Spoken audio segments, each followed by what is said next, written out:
Declassified. June 12, 1944. 6 days after the Allied landings at Normandy, the morning mist clung to the Norman hedgerows like ghostly fingers, carrying with it the acrid smell of cordite and the metallic tang of blood. The temperature had dropped overnight, leaving a bone-chilling dampness that seeped through even the thickest wool uniforms. Private Tommy "Slingshot" Morrison crouched behind a centuries-old stone wall, his breath forming small clouds in the cool air as he studied the impossible tactical situation spread out before him through his field glasses. The ancient hedgerows of Normandy, those thick earthen banks topped with centuries of bramble and thorn that had once peacefully divided French farmland, had become a nightmare maze of death traps that favored the German defenders at every turn. The sound of distant artillery rumbled like approaching thunder, punctuated by the sharp crack of Mauser rifles and the distinctive chatter of MG-42 machine guns that could fire 1,200 rounds per minute with devastating accuracy. Through the haze of smoke and morning fog, Morrison could make out the shapes of 18 German fighters entrenched in a network of interconnected positions that stretched across nearly 2 miles of crucial terrain. These weren't green recruits or hastily assembled militia, these were battle-hardened veterans of the Eastern Front, men who had survived Stalingrad and Kursk, armed with the finest weapons the Wehrmacht could provide and positioned in terrain that seemed designed by the devil himself for defensive warfare. The hedgerows rose 12 to 15 feet high in some places, their ancient roots creating natural bunkers that could withstand direct artillery hits. Between each row lay narrow lanes barely wide enough for a single tank, creating perfect killing fields where German machine gunners could cut down entire squads in seconds. The enemy had spent weeks preparing these positions, connecting them with underground tunnels, establishing interlocking fields of fire, and stockpiling enough ammunition to hold off a division. American casualties in this sector alone had already exceeded 400 men in just 4 days of fighting, with entire companies being decimated trying to advance through these green hell corridors. Morrison watched as another squad of American infantry attempted a frontal assault on the German positions, their olive-drab uniforms standing out starkly against the verdant backdrop of Norman countryside. The distinctive ping of M1 Garand clips ejecting mixed with desperate shouts and screams as machine gun fire raked across the open ground. Within minutes, half the squad was down, the survivors crawling back to their starting positions, dragging wounded comrades through mud that had been churned into a bloody paste by days of fighting. The young private's jaw tightened as he counted the casualties: 19 more good men who wouldn't be going home to their families, 19 more telegrams that would arrive at American doorsteps bearing the words every family dreaded. The tactical situation was beyond desperate. The German positions commanded every approach route to the vital crossroads of St. Marguerite, a strategic junction that Allied forces needed to capture to maintain their advance inland from the beaches. Without this crossroads, the entire Normandy campaign could stall, giving the Germans time to bring up reinforcements and potentially push the invasion force back into the sea. Intelligence reports indicated that 2 full German divisions were already moving toward the area, expected to arrive within 72 hours. Once they did, the window of opportunity would slam shut, and the sacrifices of D-Day would all be for nothing. How could one 22-year-old orphan from the backwoods of Kentucky, armed with nothing more than his grandfather's old hunting slingshot and a head full of childhood memories, possibly succeed where tanks had failed?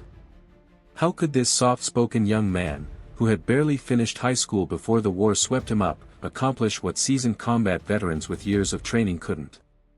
What kind of insane trick could possibly turn the tide against such overwhelming odds, against positions that had been deemed impregnable by every tactical expert who had studied them? The answer lay in the most unlikely combination of childhood skills, desperate innovation, and the kind of lateral thinking that only comes from someone who had never been taught that certain things were impossible. Morrison's calloused fingers traced the worn leather pouch of his grandfather's slingshot, feeling the familiar grooves worn smooth by decades of use. This wasn't some child's toy, it was a precision instrument crafted by a master woodsman, made from seasoned hickory and treated leather that had taken down everything from rabbits to deer in the hills of Appalachia. But what Morrison had in mind went far beyond anything his grandfather had ever attempted. As he studied the German positions through his field glasses, counting machine gun nests and memorizing sight lines, a plan began to form in his mind, a plan so audacious, so seemingly impossible, that it would either revolutionize small unit tactics or get him court-martialed for disobeying direct orders and endangering his fellow soldiers. The morning sun climbed higher, burning off the mist and revealing the full scope of the tactical nightmare that had stymied Allied forces for nearly a week. German observation posts commanded every inch of the surrounding terrain, their spotters calling in precision artillery strikes on any movement larger than a single soldier. Sniper teams worked in coordinated pairs, pinning down American advances while machine gunners prepared to unleash devastating crossfires. It was a masterpiece of defensive engineering, a killing field that had already claimed more American lives than any similar piece of ground since the landing began. Yet somewhere in this green hell, this orphan with a slingshot was about to attempt something that would be talked about in military academies for generations to come, something that would prove that innovation and ingenuity could triumph over overwhelming firepower and superior numbers. 6 days. 18 German fighters. One impossible trick. The countdown to either triumph or disaster had already begun, and Private Tommy Morrison was about to discover whether his childhood skills and desperate innovation could accomplish what an entire regiment had failed to achieve. The hedgerows of Normandy would soon witness either the greatest individual tactical achievement of the Second World War, or the tragic end of a young soldier who dared to dream that there might be another way to fight this terrible war. Thomas Morrison had grown up in the mountains of eastern Kentucky, in a hollow so remote it didn't appear on most maps, where the nearest neighbor lived 3 miles away and the nearest town was a full day's walk through treacherous mountain trails. Born in 1922 to parents who died in the influenza pandemic when he was barely 6 years old, Tommy had been raised by his grandfather, Elias Morrison, a legendary woodsman who had learned to hunt before the Civil War and could drop a running deer at 100 yards with nothing but a slingshot and homemade stone projectiles. The old man had been born in 1856, making him one of the last links to a time when men lived entirely off the land, when survival depended not on modern conveniences but on an intimate understanding of nature and an ability to craft tools from whatever materials the forest provided. The Morrison family hollow was a world unto itself, surrounded by towering peaks that blocked out the sun for much of the day and created their own weather patterns. Here, young Tommy learned skills that most American children of the 1930s could scarcely imagine. By the age of 10, he could track a wounded deer for miles through dense underbrush, identify edible plants and mushrooms that meant the difference between a good meal and an empty stomach, and most importantly, he could use his grandfather's collection of slings and slingshots with deadly accuracy. Old Elias had made dozens of these weapons over the years, each one tailored for specific purposes, some for small game, others for larger prey, and a few special ones designed for maximum range and penetrating power. The Great Depression had barely touched their isolated world, since the Morrison family had never depended on the cash economy that collapsed in 1929. They raised their own food, made their own clothes, and bartered with distant neighbors for the few manufactured goods they couldn't create themselves. Tommy's education came not from books, though his grandfather could read and had taught him the basics, but from the forest itself. He learned physics by studying the flight of projectiles, biology by tracking animals and studying their habits, chemistry by understanding how different materials reacted to weather and use, and engineering by designing better slings and perfecting his techniques. When Tommy turned 18 in 1940, the outside world began to intrude on their mountain paradise. War was raging in Europe, and though most Americans still hoped to stay out of the conflict, young men across the country were beginning to realize that their involvement was probably inevitable. The draft registration that year brought federal officials to even the most remote corners of Kentucky, and Tommy found himself registered for military service alongside millions of other young Americans. His grandfather, now in his 80s and growing frail, encouraged the boy to explore the wider world, knowing that the isolated life they had shared was becoming impossible to maintain. Pearl Harbor changed everything. On December 7, 1941, when the news finally reached their remote hollow several days after the attack, Tommy made the decision that would alter the course of his life forever. He walked the 15 miles to the nearest town, Hazard, Kentucky, and enlisted in the United States Army, leaving behind the only life he had ever known to serve a country he had rarely seen beyond the boundaries of their mountain home. His grandfather pressed the finest slingshot he had ever made into Tommy's hands as a parting gift, a masterpiece of hickory and leather that had been seasoned for 5 years and could drive a stone projectile through a 1-inch pine board at 50 yards. Basic training at Fort Knox was a brutal awakening for the mountain boy. The regimented life of the military, with its precise schedules and constant supervision, was the complete opposite of the freedom he had known in the mountains. Drill sergeants who tried to break down his independent spirit found themselves frustrated by a young man who followed orders perfectly but never seemed to lose his quiet confidence or his habit of solving problems in unconventional ways. His marksmanship scores with the standard M1 Garand rifle were exceptional, but what really caught his instructor's attention was his uncanny ability to hit targets with thrown objects, rocks, grenades, even pieces of equipment that other soldiers had discarded. The incident that nearly ended his military career occurred during advanced infantry training. Frustrated with what he saw as wasteful tactics being taught by instructors who had never seen combat, Tommy had demonstrated to his squad how a properly thrown rock could disable a machine gun nest by striking the gunner in exactly the right spot to cause temporary blindness without permanent injury. His makeshift demonstration, using fellow trainees as targets, had resulted in one soldier receiving a mild concussion and Tommy facing court-martial charges for unauthorized use of improvised weapons and endangering fellow soldiers. It was Captain James O'Brien, a combat veteran of the North African campaign who was rotating through as a training instructor, who saved Tommy's career. O'Brien had seen enough combat to recognize innovation when he saw it, and he had the experience to distinguish between dangerous recklessness and tactical creativity. He intervened in the court-martial proceedings, arguing that the army needed soldiers who could think outside conventional parameters, especially as they prepared for the invasion of Europe that everyone knew was coming. Instead of punishment, Tommy was transferred to O'Brien's Special Training Unit, where soldiers with unusual skills were developed for specialized roles.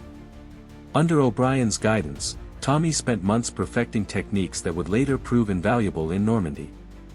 He learned to calculate trajectories for projectiles of different weights and shapes, to account for wind speed and direction, and to use terrain features to create ricochets and indirect fire effects that could reach targets hidden behind cover. Most importantly, he learned to see battlefield situations not just as problems to be solved with overwhelming firepower, but as puzzles that might yield to creative solutions. O'Brien, who had witnessed the horrific casualties of frontal assaults in North Africa, was determined to find better ways to accomplish military objectives without sacrificing entire units to well-entrenched defensive positions. The deployment to England in early 1944 was Tommy's first experience outside North America, and the industrial scale of the invasion preparations both amazed and overwhelmed the young soldier from Kentucky. Thousands of ships filled every harbor along the English coast, while millions of soldiers, tons of equipment, and mountains of supplies were organized for the greatest amphibious assault in military history. Tommy was assigned to the 29th Infantry Division, a National Guard unit that had been federalized for the war and filled with draftees from across America.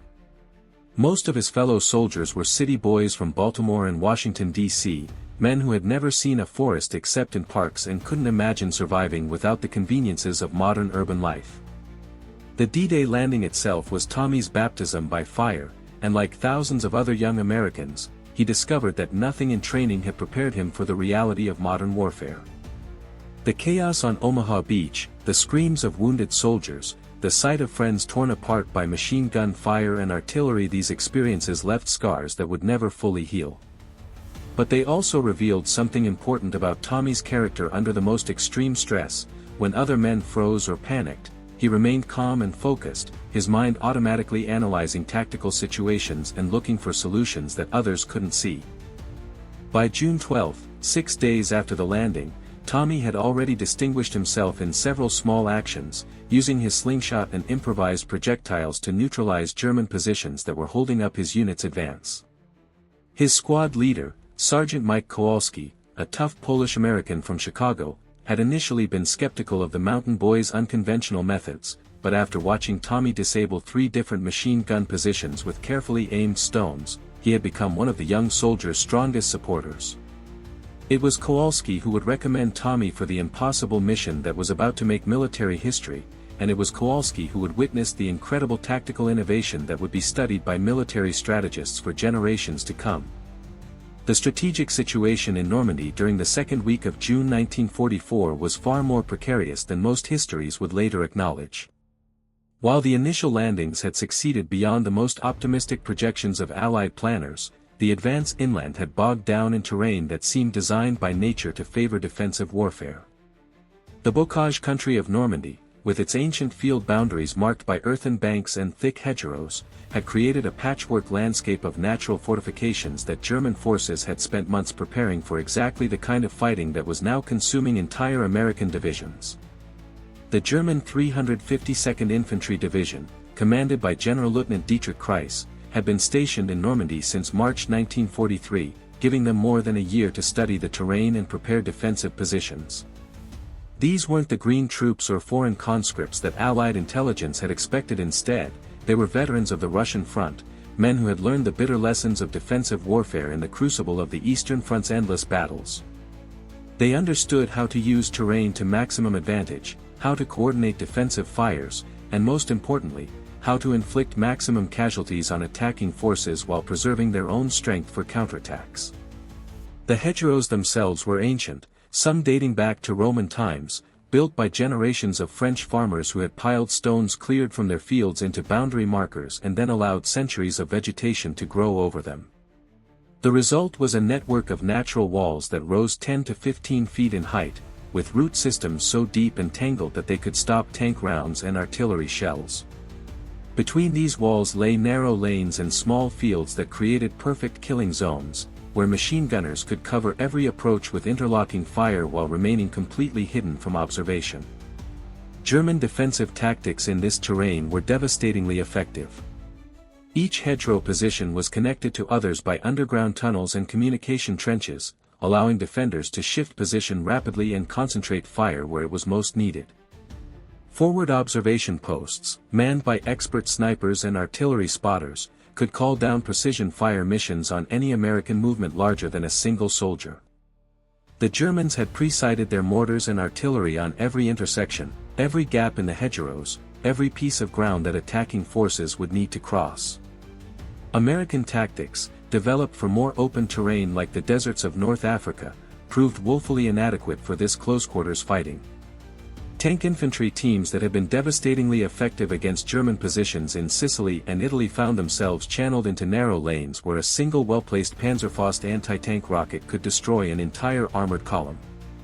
Artillery preparations that would have obliterated German positions in open country merely bounced off the ancient earthworks or exploded harmlessly in the thick vegetation without reaching the defenders crouched in their tunnels below. The casualty figures from the first week of fighting inland from the beaches told the grim story of tactical stalemate. The 29th Infantry Division alone had suffered over 2,000 casualties trying to advance just 3 miles from their landing beaches. Individual companies had been reduced to platoon strength, while some platoons had been virtually wiped out in unsuccessful attacks on single hedgerow positions. Medical stations were overwhelmed with wounded soldiers, while replacement troops arrived daily to fill the gaps left by men who would never see home again. At the regimental level, commanders were growing desperate for any tactical innovation that might break the stalemate. Colonel Charles Canham, commanding the 116th Infantry Regiment, had been a decorated veteran of World War I who understood the horror of trench warfare and static defensive positions. He had watched his regiment bleed itself white against German positions that seemed impregnable, and he was beginning to fear that the entire Normandy campaign might bog down into the kind of attritional nightmare that had characterized the Western Front a generation earlier. It was against this backdrop of tactical desperation that reports began reaching regimental headquarters about a young soldier from Kentucky who was achieving impossible results with nothing more than a slingshot and carefully selected projectiles. Initial reports were dismissed as exaggerations or battlefield rumors, the kind of tall tales that always circulated among combat troops looking for heroes and hope in desperate situations. But when multiple squad leaders from different companies began filing similar reports, describing a quiet mountain boy who could neutralize machine gun positions without using ammunition or revealing his own location, Colonel Canham decided to investigate personally. The colonel's first meeting with Private Morrison took place in a bombed-out farmhouse 3 miles inland from Omaha Beach, with German artillery randomly dropping shells into the surrounding countryside and the constant chatter of small arms fire providing a deadly soundtrack to their conversation. Canham, a tall, stern-faced career officer who had commanded men in combat for more than 25 years, found himself face to face with a soft-spoken young man who looked barely old enough to shave, much less single-handedly neutralize enemy positions that had stopped entire companies. What impressed Canham most was not Tommy's obvious skill with his unconventional weapon, though the demonstration he provided by putting 5 consecutive stones through a 6-inch square target at 100 yards was certainly remarkable. Instead, it was the young soldier's tactical understanding, his ability to analyze complex defensive positions and identify vulnerabilities that escaped more experienced soldiers. Tommy saw patterns in German defensive arrangements, understood how to use terrain features to create unexpected angles of attack, and most importantly, he grasped the psychological impact of attacks that seemed to come from nowhere and left defenders unable to identify or respond to the threat. The mission that would make Tommy Morrison a legend began to take shape during that conversation. Intelligence had identified a critical German strongpoint centered on the village of St. Marguerite, where 18 experienced fighters from the 352nd Infantry Division had created a defensive complex that commanded the only practical route for Allied armor to advance toward the strategic city of Saint-Lô. 3 previous attacks by company-strength forces had failed with heavy casualties, and time was running out before German reinforcements arrived to make the position completely impregnable. Colonel Canham's proposition was simple in concept but staggering in its implications. Could one soldier, using unconventional tactics and weapons, accomplish what 3 companies of conventional infantry had failed to achieve? Could Private Morrison's slingshot and mountain-bred cunning succeed where tanks and artillery had failed? The answer would determine not just the fate of one young soldier, but potentially the outcome of the entire Normandy campaign and, by extension, the war in Europe itself. The German position at St. Marguerite was a masterpiece of defensive engineering that had been 3 months in the making. Oberstfreiter Heinrich Müller, a 28-year-old veteran of Stalingrad who commanded the 18-man garrison, had personally supervised the construction of a defensive complex that maximized every advantage the terrain could provide. The village itself sat on a slight rise overlooking 3 major roads that Allied forces needed to use for their advance towards Saint-Lô, making it impossible to bypass without leaving a dangerous enemy force in the rear of any advancing column. The core of the position was centered on the village's medieval stone church, whose thick walls and commanding bell tower provided both protection and observation over the surrounding countryside. German engineers had spent weeks reinforcing the structure, adding steel plates and concrete to critical areas while creating firing ports that provided interlocking fields of fire over all approaches. The church's ancient crypt had been expanded into an underground command bunker connected by tunnels to fighting positions throughout the village, allowing defenders to move unseen while coordinating their defensive fires. Surrounding the church, the 18 German defenders had created a network of positions that turned every building, every garden wall, every pile of rubble into a potential fortress. Machine gun teams occupied carefully prepared positions that could rake the main roads with crossfire, while riflemen were positioned to provide supporting fire and eliminate any Allied soldiers who managed to reach the village outskirts. 2 Panzerschreck anti-tank teams were positioned to destroy any armored vehicles that might attempt to force their way through, while a mortar team in the church tower could drop precision fire on any concentration of attacking troops. The Germans had also prepared extensive obstacles to channel Allied attacks into predetermined killing zones.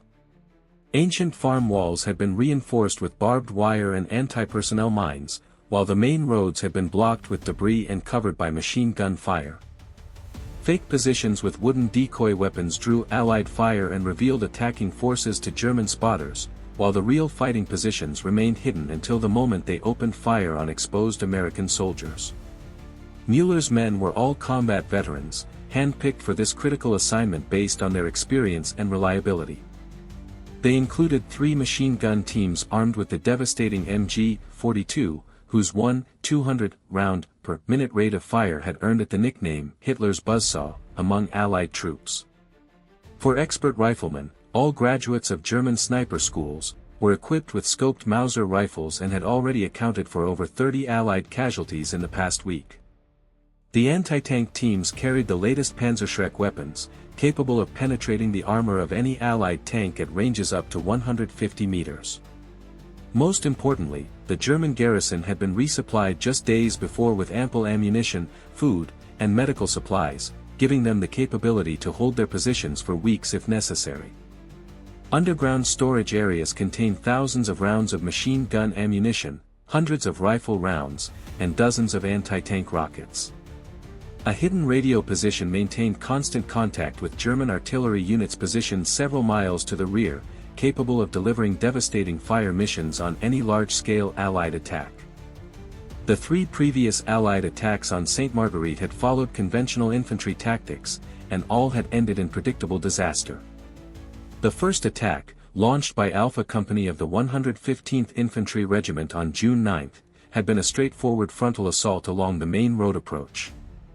German machine gunners had waited until the attacking infantry was completely exposed in the open ground before the village, then opened fire with devastating effect. Within minutes, half the company was casualties, with the survivors pinned down in ditches and unable to advance or retreat until darkness allowed them to evacuate their wounded. The second attack, 2 days later, had attempted to use more sophisticated tactics, with Bravo Company launching a coordinated assault from multiple directions while tank support provided covering fire. But German defenders had anticipated this approach, shifting their positions during the night and preparing new firing positions that caught the attackers by surprise. The tanks, forced to advance along narrow roads flanked by stone walls, became easy targets for German anti-tank teams. 2 Sherman tanks were destroyed, and the infantry attack collapsed when the company commander was killed by sniper fire during the initial assault phase. The third and most recent attack had been the largest, involving elements of 2 companies supported by artillery and armor. American forces had spent hours shelling the German positions, confident that such massive firepower would eliminate organized resistance. But when the infantry advanced, they discovered that the defenders had simply moved to deeper positions during the bombardment, emerging to man their weapons as soon as the American troops appeared. This attack had lasted longer than the previous 2, with some elements actually reaching the village outskirts before being forced back by concentrated German fire. Casualties had been the heaviest yet, with over 60 Americans killed or wounded in exchange for minimal German losses. Tommy Morrison had observed all 3 attacks from forward positions, studying German defensive patterns and identifying the tactical factors that made conventional assaults so costly and ineffective. What he saw was a defensive system that was specifically designed to defeat the kind of attacks that American forces had been trained to execute: mass formations, heavy firepower, and frontal pressure that would theoretically overwhelm enemy resistance through superior numbers and equipment. But the terrain and German tactics turned these advantages into liabilities, channeling American attacks into predictable patterns that allowed defenders to concentrate their fire at exactly the right moments. The key insight that would drive Tommy's unconventional solution came from his mountain hunting experience, where success depended not on overwhelming force but on patience, stealth, and the ability to approach prey from unexpected directions. German defensive positions were like a series of interconnected animal lairs, each one designed to provide mutual support to the others. But like any natural system, this defensive network had vulnerabilities that could be exploited by someone who understood how to move unseen through difficult terrain and strike from directions that defenders hadn't anticipated. Tommy's analysis identified 3 critical weaknesses in the German position. First, their observation posts were positioned to watch the obvious approaches, the main roads and open fields that conventional attacks would use. This left dead spaces in their surveillance where a skilled stalker could approach unseen, particularly during the low-light conditions of dawn and dusk when visibility was reduced but not completely eliminated. Second, the Germans had positioned their strongest defenses to face the directions from which previous attacks had come, creating a psychological blind spot where they were less alert and less prepared. Third, and most importantly, the German defensive system depended on communication and coordination between positions, which could be disrupted if key personnel could be neutralized in the right sequence. The plan that began to form in Tommy's mind was unlike anything taught in military manuals or practiced in training exercises. Instead of trying to overcome German firepower with superior firepower, he would neutralize it through precision strikes that eliminated key defenders without alerting the rest of the garrison. Instead of attacking along predictable routes, he would use infiltration techniques learned from years of stalking deer through thick mountain forests. And instead of relying on standard military weapons that would reveal his position with muzzle flashes and gunshot reports, he would use his grandfather's slingshot and carefully selected projectiles that could strike with devastating effect while leaving no signature that defenders could detect or respond to. The technical specifications that made Tommy's plan possible were rooted in physics principles that he had learned through years of practical experience rather than formal education. His grandfather's slingshot, crafted from seasoned hickory and treated with linseed oil for weather resistance, was capable of accelerating a 2-ounce stone projectile to velocities exceeding 200 feet per second. At that velocity, a properly shaped stone could deliver kinetic energy equivalent to a .22 caliber bullet, with sufficient force to cause unconsciousness if it struck the right target area on a human skull. But the real innovation lay in Tommy's projectile selection and modification techniques. Instead of using simple round stones, he had spent weeks crafting specialized projectiles for different tactical situations. Some were shaped to maximize penetration through lightweight materials like canvas or thin wood, while others were designed to create maximum impact trauma when striking human targets. His most ingenious creation was a hollow projectile that could be filled with materials to create specific effects: small pebbles for noise and distraction, fine sand for temporary blinding, or even flammable materials that could start fires when they struck dry vegetation. The physics of trajectory calculation that Tommy had mastered through years of hunting experience allowed him to account for factors that conventional shooters often ignored: wind speed and direction, humidity effects on projectile flight, and the way different projectile shapes behaved differently in flight. He could compensate for elevation changes, calculate holdover for long-distance shots, and most importantly, use terrain features to create ricochets and indirect fire effects that could reach targets hidden behind cover. Tommy's approach to target selection was equally sophisticated. Rather than trying to kill or permanently injure German defenders, his plan focused on creating temporary incapacitation that would allow him to infiltrate their positions and eliminate their capability to resist. A precisely placed stone to the temple could cause unconsciousness for several minutes without permanent injury, while strikes to nerve clusters could cause temporary paralysis of limbs. This approach would allow him to neutralize defenders sequentially without creating the kind of sustained combat noise that would alert the entire garrison. The materials Tommy needed for his specialized projectiles were readily available in the Norman countryside, but required careful selection and preparation. River stones from specific locations provided the right combination of hardness and shape consistency, while clay deposits could be used to create custom projectiles that would fragment in predictable ways upon impact. Metal fragments from destroyed vehicles could be incorporated into composite projectiles for increased penetrating power, while organic materials like tree sap could create specialized effects when heated by the friction of high-velocity impact. Testing and refinement of these techniques had taken place over several nights in areas well behind American lines, where Tommy could experiment with different projectile designs and shooting techniques without risk of detection by German patrols. He had constructed a series of targets that simulated different types of German equipment and defensive positions, allowing him to perfect his accuracy and develop muscle memory for the precise shooting techniques that would be critical to mission success. The most challenging technical aspect of Tommy's plan was developing a method for sequential target engagement that would prevent any single neutralized defender from alerting others to the threat. This required perfect timing, precise shot placement, and an understanding of German defensive procedures that would allow him to predict how quickly defenders would notice that their comrades were no longer responding to signals. Each shot had to be perfect, because a wounded but conscious German soldier could raise an alarm that would bring the entire garrison to full alert and destroy any chance of mission success. Colonel Canham's decision to authorize Tommy's unconventional mission was not made lightly. The young soldier's technical explanations and tactical analysis were impressive, but the plan required a level of precision and skill that seemed almost superhuman. One missed shot, one defender who remained conscious long enough to shout a warning, one unexpected change in German defensive patterns, and the mission would fail catastrophically. Tommy would be captured or killed, and the intelligence gained about German positions would be lost along with any chance of taking St. Marguerite before enemy reinforcements arrived. But conventional alternatives were equally bleak. Another company-strength attack would certainly result in massive casualties with little chance of success, while waiting for additional support would allow the Germans to further strengthen their positions and bring up the reinforcements that would make the position impregnable. Time was running out, and desperate situations sometimes required desperate measures.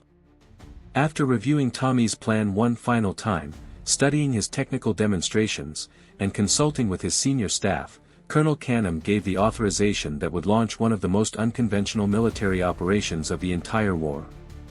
The execution phase of Operation Slingshot, as it came to be known in after-action reports, began at 0430 hours on June 18, 1944, under conditions that were both ideal and terrifying for the type of mission Tommy Morrison was about to attempt. A light morning mist provided concealment while still allowing sufficient visibility for precision shooting, while the temperature had dropped to just above 50 degrees Fahrenheit, cold enough to keep German sentries alert but not so cold as to affect projectile ballistics. Wind conditions were nearly perfect, with only a light breeze from the southwest that Tommy had already calculated into his shooting solutions. The approach route that Tommy had selected after days of careful reconnaissance took advantage of every piece of cover the Norman landscape could provide. Beginning from an abandoned farmhouse 800 meters southeast of St. Marguerite, the route followed a series of drainage ditches and hedgerow shadows that would keep him invisible to German observation posts while providing firing positions at predetermined intervals. He had practiced this approach 3 times during previous nights, timing each segment and identifying potential problems that might arise during the actual mission. Tommy's equipment loadout was minimal by conventional standards but represented the culmination of weeks of careful preparation and modification. His grandfather's slingshot had been treated with lampblack to eliminate reflective surfaces, while the leather pouch had been conditioned with neat's foot oil to ensure consistent release characteristics.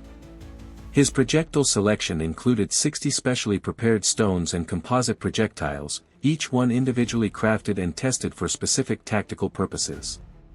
A small haversack contained additional materials for field modifications, including clay, sand, and metal fragments that could be incorporated into projectiles if circumstances required. The German garrison was following its normal dawn routine, with guard rotations scheduled at 30-minute intervals and observation posts maintaining continuous watch over the 3 main approach routes that previous Allied attacks had used. Oberstfreiter Müller had positioned his most experienced sentries at key positions, confident that any Allied attack would follow the same predictable patterns as the 3 previous failed assaults. The Germans had no reason to expect a single infiltrator approaching from the southeast, an area they considered too exposed and difficult for any significant threat. Tommy's first target was identified through careful observation from a concealed position 150 meters from the village perimeter. A German machine gunner occupied a camouflaged position behind a stone wall, with his MG-42 positioned to cover the main road approach from the west. The gunner was following standard procedure, maintaining visual contact with adjacent positions while staying alert for any signs of Allied movement. Tommy studied the target's routine for 15 minutes, noting that the soldier raised his head above the stone wall every 2 minutes to scan his assigned sector, creating a predictable window of opportunity. The shot itself was a masterpiece of precision marksmanship that combined years of hunting experience with careful calculation of ballistic factors. Tommy selected a specially prepared composite projectile weighing exactly 2 1/4 ounces, shaped to maintain stability in flight while delivering maximum impact trauma upon target contact.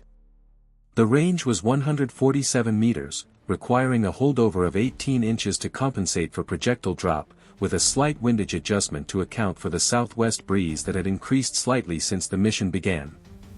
At exactly 0456 hours, as the German machine gunner raised his head for his routine sector scan, Tommy released his first shot of the mission. The projectile flew in a perfect arc, invisible in the early morning light, striking the target just above the left ear with sufficient force to cause immediate unconsciousness.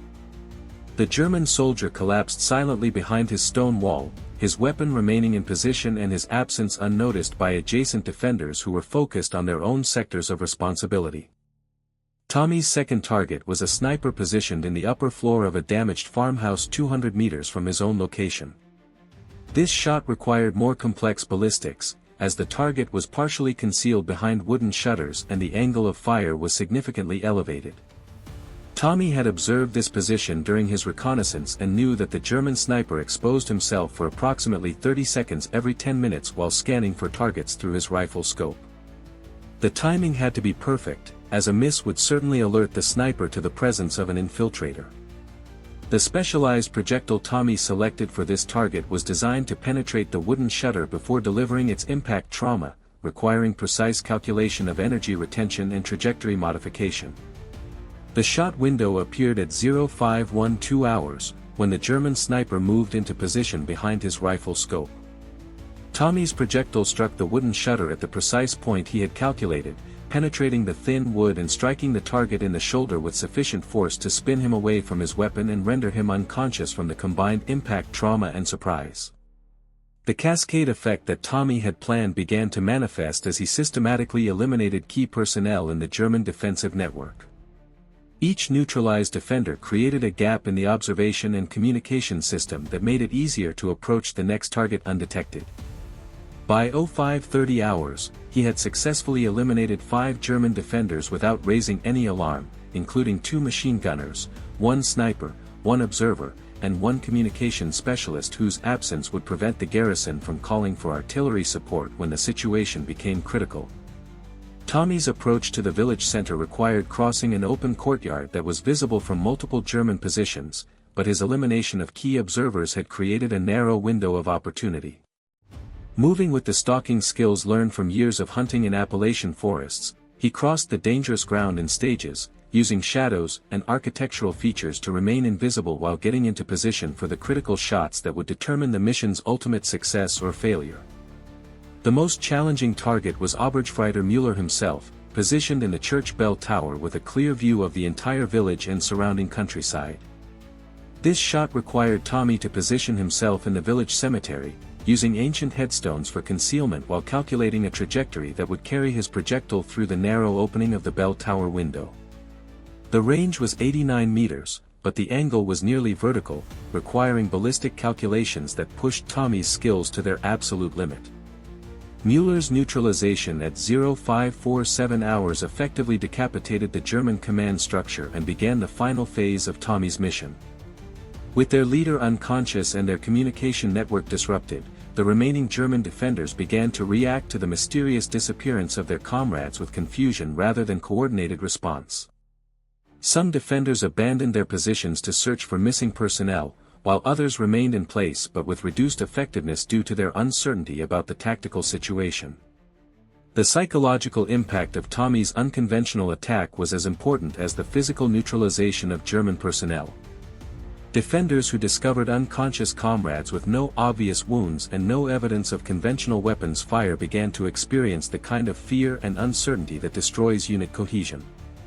The silence of Tommy's weapons meant that German defenders never knew when or where the next attack would come, creating a level of psychological stress that made effective resistance increasingly difficult. As the sun rose higher and the tactical situation became clear, the remaining German defenders found themselves facing an impossible choice. Their command structure had been eliminated, their communication with higher headquarters had been cut, and their defensive positions had been systematically compromised by an enemy they couldn't see or counter. Some attempted to surrender, while others tried to escape through routes that Tommy had already identified and could cover with his slingshot. By 0630 hours, exactly 2 hours after the mission began, Private Tommy Morrison had achieved what 3 company-strength attacks had failed to accomplish. The strategic crossroads of St. Marguerite was in American hands, the route to St. Lo was open, and 18 German defenders had been neutralized without a single American casualty. The impossible had become reality through a combination of unconventional thinking, precision execution, and skills that bridged the gap between ancient hunting techniques and modern warfare. The immediate aftermath of Tommy Morrison's unprecedented tactical achievement sent shockwaves through both American and German command structures, as officers on both sides struggled to understand how a single soldier armed with what appeared to be a primitive weapon had accomplished something that entire companies supported by armor and artillery had failed to achieve. Colonel Canham's first reaction upon receiving Tommy's radio report was disbelief, followed by urgent requests for confirmation from multiple sources before he would accept that the impossible had actually occurred. Within hours of the mission's completion, Tommy found himself summoned to regimental headquarters, where a parade of senior officers questioned him extensively about his methods and tactics. Major General Charles Gerhardt, commanding the 29th Infantry Division, personally interviewed the young soldier, trying to understand whether this was a unique occurrence based on extraordinary individual skill or a technique that could be systematized and taught to other personnel. The implications were staggering. If Tommy's methods could be replicated, it might revolutionize small unit tactics and save thousands of lives in future operations. The immediate tactical benefits of capturing Sainte Marguerite became apparent within days, as Allied armor and supply columns began flowing through the vital crossroads toward objectives deeper in the Norman countryside. The German defensive line that had held up Allied advances for nearly 2 weeks suddenly became untenable, forcing enemy commanders to withdraw to new positions and abandon carefully prepared defensive networks that had cost American forces hundreds of casualties to neutralize through conventional attacks. Tommy's personal recognition came in multiple forms, beginning with an immediate promotion to sergeant and a recommendation for the Distinguished Service Cross, the Army's second highest decoration for valor. But perhaps more meaningful to the young soldier was the letter he received from his grandfather back in Kentucky, who had somehow learned of his grandson's achievement through networks that military censors never fully understood. The old man's pride was evident in every carefully written word, expressing his satisfaction that the skills he had taught in their remote mountain hollow had served his grandson well in the wider world. The technical analysis of Tommy's achievement by Army Ordnance specialists revealed innovations that challenged conventional understanding of ballistic effectiveness and tactical applications. His specialized projectiles, crafted from materials readily available in any combat zone, demonstrated penetration and impact characteristics that rivaled conventional ammunition in specific tactical situations. More importantly, his approach to target selection and sequential engagement provided a template for neutralizing defensive positions without the massive firepower expenditure that had characterized previous operations. Military training programs began incorporating elements of Tommy's techniques within months of his achievement, though few soldiers could match his level of precision and tactical understanding. Special units were formed to develop and refine unconventional approaches to tactical problems, with Tommy serving as both instructor and consultant. His mountain-bred skills in field craft, marksmanship, and tactical analysis became the foundation for training programs that would influence American military doctrine for decades to come. The German military response to Tommy's achievement was equally significant, as enemy commanders began implementing countermeasures designed to prevent similar tactical surprises. Defensive positions were redesigned to eliminate dead spaces and blind approaches, while communication procedures were modified to provide more redundancy and faster response to personnel casualties. The psychological impact on German defenders was perhaps even more important, as rumors spread through enemy units about American ghost soldiers who could strike without warning and disappear without trace. Tommy's post-war life reflected the same quiet competence and self-reliance that had characterized his military service. He returned to Kentucky after the war's end, using his GI Bill benefits to attend the state university where he studied forestry and wildlife management. His academic performance was outstanding, but he rarely spoke about his wartime experiences, preferring to focus on practical applications of the natural sciences that had always fascinated him. His senior thesis on projectile physics in wildlife management earned recognition from professors who never fully understood the combat applications that had inspired his research. His career with the Kentucky Department of Natural Resources spanned 37 years, during which he became one of the state's most respected wildlife biologists and conservation specialists. His work in developing non-lethal methods for wildlife management drew on the same principles of precision and minimal force that had made his wartime tactics so effective. Colleagues knew him as a quiet, thoughtful professional who could solve problems that stumped more conventionally trained specialists, but few ever learned about the military achievement that had made him legendary in entirely different circles. Tommy Morrison died in 1987 at the age of 65, succumbing to lung cancer that may have been related to exposure to chemical agents during the war. His funeral in the small Kentucky town where he had lived quietly for decades was attended by hundreds of people whose lives he had touched through his conservation work, but also by a small group of retired military officers who had traveled from across the country to pay their respects to a man whose tactical innovations had saved countless American lives and changed the course of military history. The memorial established in his honor at the Fort Knox Military Museum includes his grandfather's slingshot, carefully preserved along with examples of the specialized projectiles that had made his impossible achievement possible. The display explains his tactical innovation in technical terms that military professionals can understand and appreciate, but it also emphasizes the broader lesson that creativity and unconventional thinking can sometimes accomplish what overwhelming force cannot. Modern military applications of Tommy's principles can be found in special operations units that emphasize stealth, precision, and psychological impact over conventional firepower. His approach to sequential target engagement has been adapted for use with modern weapons and communication systems, while his techniques for approaching defended positions through careful terrain analysis remain relevant in contemporary combat environments. Military academies still study his achievement as an example of tactical innovation under extreme pressure, and his methods continue to influence training programs for soldiers facing unconventional combat situations. The ultimate legacy of Tommy Morrison's impossible achievement extends far beyond the specific tactical innovations that made it possible. His story demonstrates that warfare, despite its technological sophistication, still provides opportunities for individual initiative and creative problem-solving. In an age of overwhelming firepower and complex weapons systems, one young soldier